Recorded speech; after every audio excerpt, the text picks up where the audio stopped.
사람은 누구나 자기가 좋아하는 관심 분야, 그걸로 세상을 봅니다. 그 특정 관심 분야를 우리가 안경이라고 해도 무방할 겁니다. 주유소 안경을 쓰면 세상 모든 게 주유소를 중심으로 이해가 되는 거예요.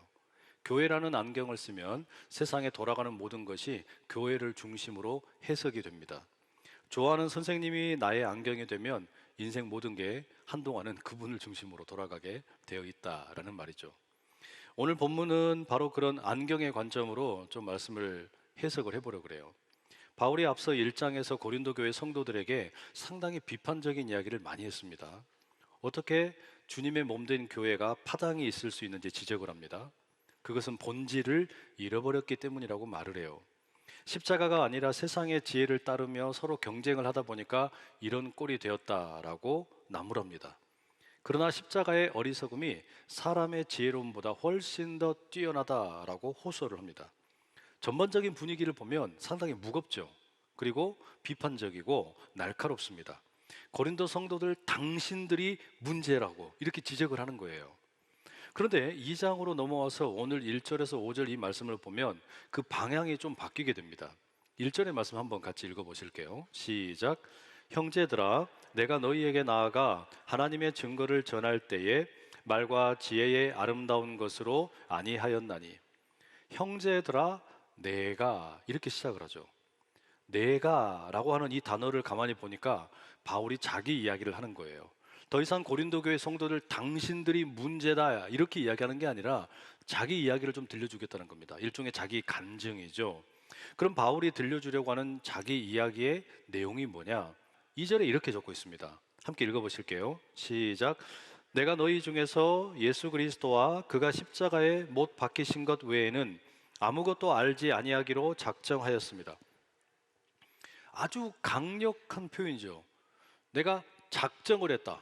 십자가에 못 박히신 예수 그리스도 외에는 아무것도 알지 아니하기로 작정을 했다. 대단히 강한 표현이에요. 엄청난 무슨 결단 또는 어떤 다짐 이런 게 녹아 있는 겁니다. 여러분, 이건 바울이 1장 23절에서 이미 밝혔던 내용입니다. 유대인들에게는 걸림돌이고 헬라인들에게는 미련한 것일지 모르지만 자신은 십자가에 못 박히신 예수 그리스도만 증거한다는 거예요. 이걸 달리 말하면 바울에게 있어서 십자가에 못 박히신 예수 그리스도가 자기 인생의 본질이 되고 힘이 되고 능력이 되고 쉽게 말하면 안경이 된다라는 거예요. 그러니까 바울은 다른 어떤 안경이 아니라 십자가라고 하는 안경을 끼고 살았고, 그리고 그 십자가라는 안경을 끼고서 설교를 하고 복음을 전했다라는 말이죠. 그런데 여러분, 어찌 보면 이 표현이 교회 안에서 어떤 그 신앙을 북돋우기 위한 표현으로서는 적절할 수 있지만 조금 너무 과장된 것은 아닌가라는 생각이 들 수도 있습니다. 왜냐하면 아무리 그래도 그렇지 십자가에 못 박히신 예수 그리스도 외에 다른 것은 일체 내가 알려고 하지 않았다? 여러분, 이게 이해가 되세요? 특히나 사도행전 17장 기록에 의하면 바울이 아덴이라고 하는 동네에서 회당에서는 유대인들을 만나서 그들과 논쟁을 했습니다. 그리고 길거리에서는 에피쿠로스 또 스토아 학파의 학자들을 만나서 그 철학자들과 함께 논쟁을 했어요. 그러다가 이들의 초청을 받아서 아레오바고라고 하는 곳에서 설교를 하게 됩니다. 이때 하는 설교의 내용을 보면 그냥 단순히 복음에 대한 이야기만 하는 게 아니라 어떤 헬라 철학적인 그런 내용들을 같이 곁들여서 설교를 합니다. 그렇게 아주 멋진 설교를 한단 말이에요. 그러니까 바울의 과거의 행적을 봐도 십자가에 달린 예수 그리스도 외에 다른 건 내가 일체 알려고 하지 않았다, 일체 다른 것은 이야기하지 않았다, 이건 조금 과장된 것처럼 느껴집니다. 그리고 이것은 여러분, 우리도 마찬가지예요. 우리가 이것을 어떤 신앙을 북돋우기 위한 표현으로서 이해할 수 있어요. 그러나 내가 십자가에 못 박히신 예수 그리스도 외에 다른 것은 일체 알지 않겠다, 그럼 여러분, 이건 뭐가 되냐면 이를테면 성경 만능주의가 될 수 있어요. 뭐 하려고 과학을 공부해? 뭐 하려고 컴퓨터를 공부해? 뭐 하려고 영어나 수학이나 국어를 공부해? 성경에 다 답이 있는데, 성경의 모든 문제에 답이 있는데, 이런 태도가 여러분 과연 옳을까요? 나는 십자가에 못 박히신 예수 그리스도 외에 다른 것은 일체 알려고 하지 않겠다? 이게 오해하게 되면, 성경 만능주의처럼 오해하게 되면 신천지와 별반 다를 바가 없게 되는 겁니다. 그러니까 왜 바울이 십자가에 못 박히신 예수 그리스도 외에는 다른 것은 일체 알지 아니하겠다, 이 이야기를 왜 하는지를 우리가 자세히 살펴볼 필요가 있어요. 이 말의 의미가 뭐냐라는 거죠. 그 첫 번째 의미는요, 십자가 안경을 쓴다는 거, 내가 십자가에 달리신 예수님 외에 다른 것은 일체 알지 않겠다라는 거, 이건 다름 아니라 나에게서 능력이 나와서 여러분이 믿음을 갖게 된 것이 아니라 십자가에 달리신 예수님을 통해 여러분이 믿음을 갖게 되었다, 그걸 말하고 있는 겁니다. 고린도 교회의 문제 첫 번째로 지적된 게 뭐였습니까? 분열이었잖아요. 왜 교회가 바울파, 아볼로파, 그리스도파, 게바파 이렇게 나누어졌습니까? 사실 그 문제의 본질은 뭐예요? 복음의 본질, 예수 그리스도가 아니라 설교자를 더 좋아하다가, 설교자를 추앙하다가 그렇게 된 거죠. 설교자에게 마음을 빼앗겨서 그렇게 된 겁니다. 그래서 바울이 말하는 거예요. 꼭 잊지 마십시오. 내가 여러분들에게 믿음을 일으킨 게 아니에요. 내 설교를 통해서 여러분들이 믿게 된 것은 맞지만 내 어떤 무슨 지혜나 지식이나 이런 걸 통해 여러분이 믿음을 갖게 된 게 아니라 이 설교 속에 선포된 십자가에 못 박히신 예수 그리스도를 통해 여러분은 믿음을 갖게 된 겁니다. 오직 예수님만이 여러분에게 믿음을 주실 수 있는 분입니다. 이거 이야기하는 거예요. 설교도 마찬가지입니다. 어떤 설교를 들으면 야, 이 설교자 참 정말 설교 잘한다, 이 설교자 정말 대단한 분이다, 이런 느낌을 받아요. 그런데 또 다른 설교에서는요, 야, 이건 내 이야기네, 이거 완전히 내 속에 있는 것을 끄집어내서 그대로 이야기하는 것 같네, 야, 근데 하나님 정말 정말 대단하신 분이네, 예수님은 정말 너무 멋지신 분이네, 성령님께서 지금도 나와 함께 하신다 그러니까 정말 너무나 위로가 된다, 이와 같은 반응이 나오기도 한단 말이에요. 여러분 생각하시기에 어떤 설교가 좋은 설교이겠어요? 당연히 후자이죠. 바울이 지금 그렇게 주장하고 저도 그렇게 믿습니다. 무슨 말이냐? 진짜 좋은 설교는 정말 좋은 노래처럼 그 설교가 사람이 어떠니 저쩌니, 설교자가 어떠니 저쩌니, 이게 중요한 게 아니라 그게 내 이야기처럼 받아들여지게 되고 내 인생을 돌아보게 만들고 궁극에는요, 아, 나 하나님 더 믿고 싶다, 예수님 더 의지하고 싶다, 성령님 따라 살고 싶다, 이 결단에 이르게 하는 게 진짜 좋은 설교란 말이에요. 그래서 바울이 말하는 게 뭡니까? 설교자 목소리가 어떤지, 그 사람이 얼마나 많은 무슨 지혜를 가지고 있는지, 학력이 어떤지, 집안 출신이 어떤지 이런 거 따지지 말아라. 그런 것들로는 성도들에게 절대로 믿음을 일으킬 수가 없다. 오로지 십자가에 달리신 예수 그리스도만이 우리에게 믿음을 일으키실 수 있고 신앙을 성장시키실 수 있고 우리의 믿음의 결단을 이끌어내는 분이다 라고 말하는 겁니다. 성도 여러분, 십자가에 달리신 예수 그리스도를 그렇게 만나실 수 있기를 축복합니다. 십자가에 안경을 낀다는 거, 그 다른 게 아니에요. 내 믿음을 일으킬 수 있는 분, 십자가에 달리신 예수 그리스도밖에 없다. 그분이 유일한 길이다. 이걸 믿는 거란 말이죠. 두 번째, 우리가 여러분 십자가 안경을 쓴다라는 거, 나는 십자가에 달리신 예수 그리스도 외에 다른 것은 일체 알려고 하지 않겠다라는 이 바울의 표현, 그 속에 담겨 있는 두 번째 의미는 뭐냐면, 이 십자가에 달리신 예수 그리스도 복음을 전하는 방식이 뭐냐? 연약함의 방식으로 이 복음을 전하면 하나님의 능력이 나타난다는 거예요. 십자가의 안경을 쓰면 연약한 방식으로 복음을 전하게 되고 그러면 하나님의 능력이 나타난다. 3절의 말씀 한번 읽어보세요. 3절 함께 읽습니다. 내가 너희 가운데 거할 때에 약하고 두려워하고 심히 떨었노라. 바울이 여기에 보면 여러분, 자신이 어떻게 십자가에 달리신 예수 그리스도를 전했나, 그 방법에 대해서 이야기합니다. 이게 왜 중요하냐면 그 중요한 핵심 메시지가 뭔지, 그것이 십자가에 달리신 예수 그리스도라는 것은 이제 알았어요. 근데 실질적인 문제가 있는데 이 복음을 어떻게 전할 거냔 말이에요. 어떤 자세로 전할 거냐, 여기에 대해서 바울이 하는 이야기가 뭡니까? 나는 이 복음에 대해서 당대의 무슨 헬라 철학자들이나 웅변가들처럼 나를 자랑하고 내 지식을 뽐내고 내 집안을 자랑하고 이런 것으로 하지 않고 오히려 연약함과 두려움과 떨림으로 했다는 거예요. 그게 십자가에 못 박히신 예수 그리스도를 더 돋보이게 하고 두드러지게 만드는 좋은 길이다 생각했기 때문이라는 거죠. 그런데 고린도 후서 10장 10절에 보면 바울의 이런 자세에 대해서 비판하는 목소리가 있습니다. 그들의 말이 그의 편제들은 무게가 있고 힘이 있으나 그가 몸으로 대할 때는 약하고 그 말도 시원하지 않다 하니, 이게 바울의 경쟁자들이 하는 이야기였습니다. 이 바울과 함께 어떤 그 복음을 전하는 사람들 가운데 비판하는 사람들이 있었는데, 이들이 바울에 대해 뭐라고 말하냐면, 바울이 쓴 글을 읽어보면 참 뛰어난데 그를 만나서 이야기를 들어보면 별거 없더라. 너무 사람이 약하다. 근데 이 약하다는 말이 영어 성경에는 unimpressive 이렇게 돼 있더라고요. 인상적이지 않다는 거예요. 또 이 바울이 가만히 보니까 시원치가 않아. 이야기를 하고 나면 뭔가 그냥 뻥 뚫린 듯한 그런 어떤 시원함이 있어야 되는데, 이게 뭐 아무것도 남는 게 없다, 아무것도 없다, 이런 이야기예요.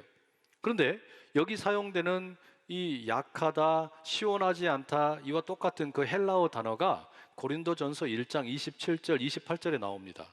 우리가 이미 읽어봤던 내용이죠.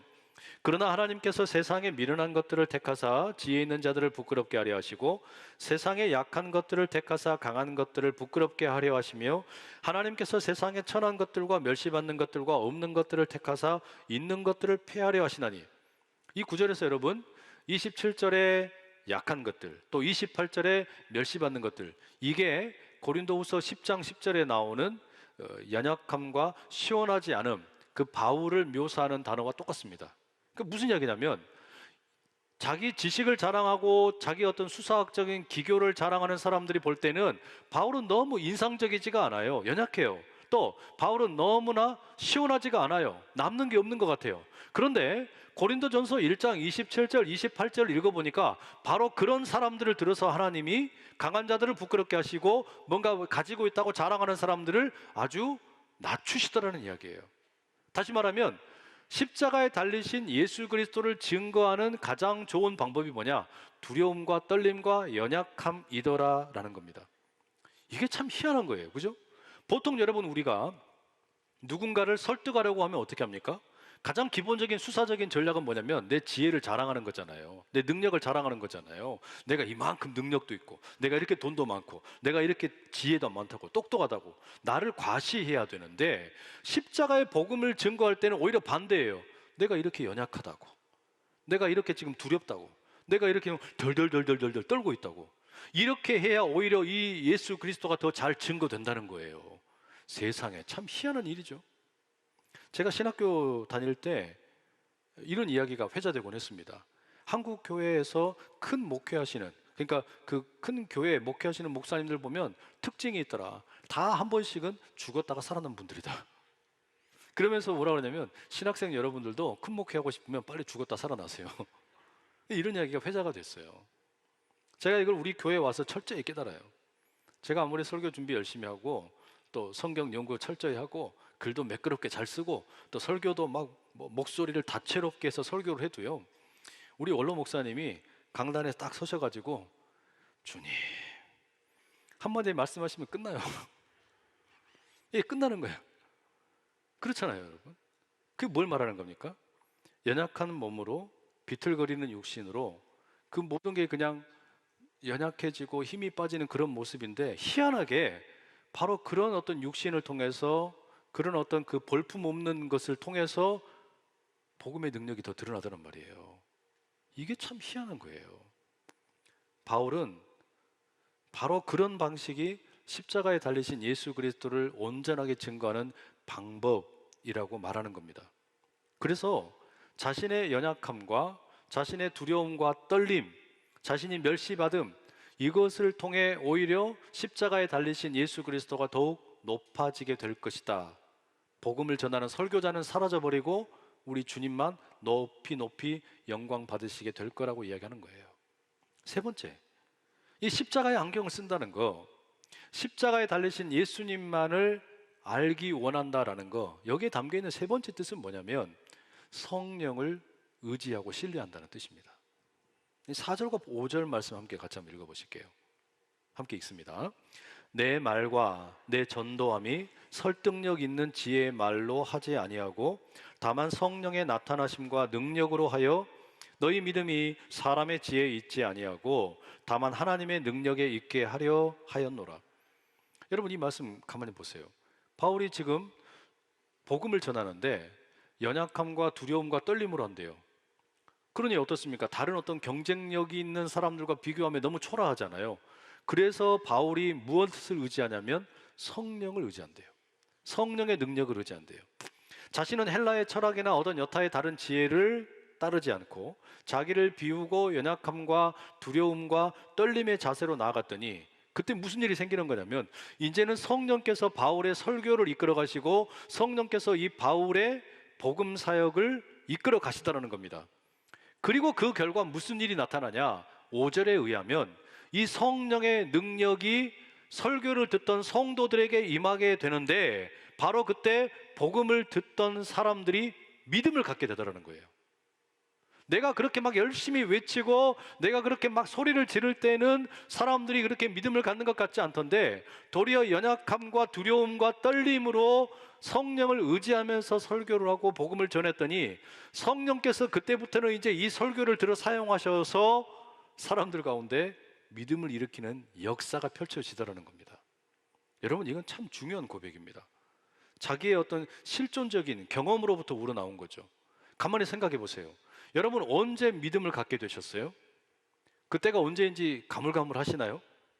정확히 기억은 나시지 않겠지만 우리가 믿음을 어떻게 갖게 되었나 한번 생각을 해보세요. 믿음이라고 하는 것은 양면성이 있습니다. 한편으로는요, 이 믿음은 분명히 나의 결단과 결심입니다. 내가 이제 오늘부로 예수님 믿어야지, 예수님을 나의 주님으로 영접을 해야지, 분명히 내 믿음의 어떤 결단과 결심이 있는 거죠. 그죠? 그 중요한 면입니다. 그러나 이게 전부가 아니에요. 이보다 더 근원적인 차원으로 가면 내가 어떻게 이 믿음의 결단과 결심에 이르게 되었을까? 그 어떤 가장 본질적인 차원으로 들어가게 되면요, 믿음도 하나님의 선물이에요.